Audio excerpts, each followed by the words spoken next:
as far as I can tell, there is this golden opportunity for advisors to connect with clients in a much more deeper, profound way.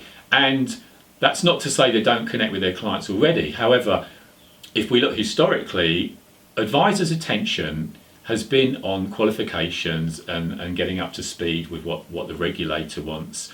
And really their attention, probably a lot of them, hasn't been on their ability to communicate with people. So it's kind of, what you pay attention to expands.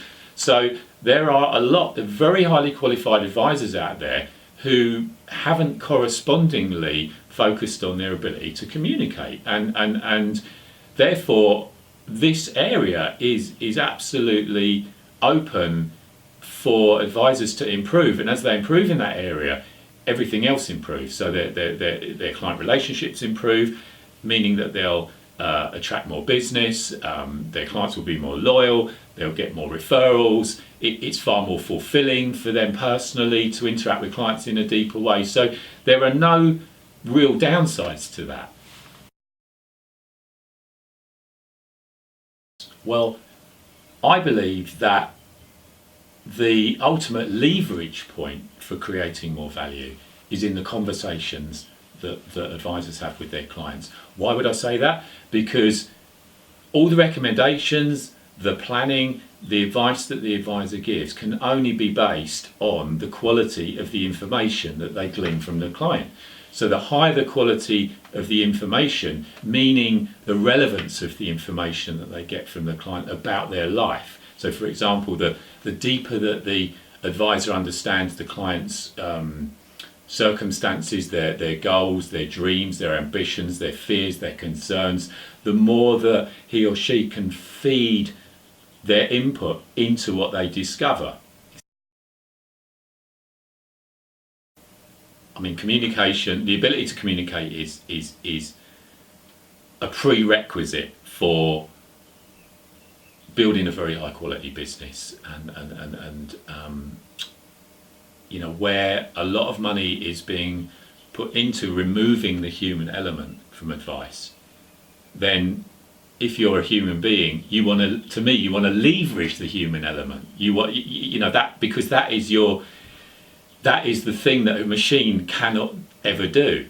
So the ability to connect with people, to build rapport, to really listen, to understand, those are things that a machine, currently speaking, is not able to do.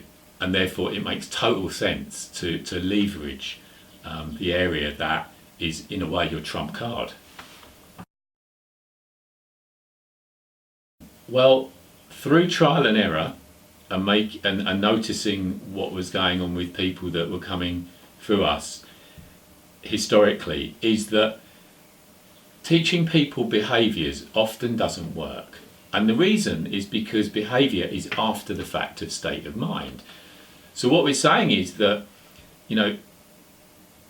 the ability to connect with someone else in a deep way and understand them and build very deep rapport and to listen to people and all of that, which is so important for gleaning high quality information and giving really high quality financial advice.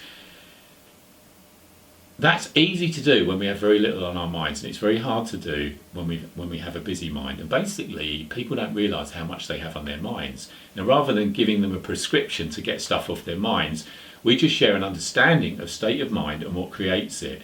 And what happens when people grasp that for themselves is that a whole ton of unnecessary thinking that's been on people's minds tends to fall away naturally. And that's a very different approach from what you might call the conventional wisdom of simply teaching people skills. Because skills will only stick if they stick with when someone's got a state of mind that corresponds with it. And we've found that addressing the state of mind piece is just so much more effective.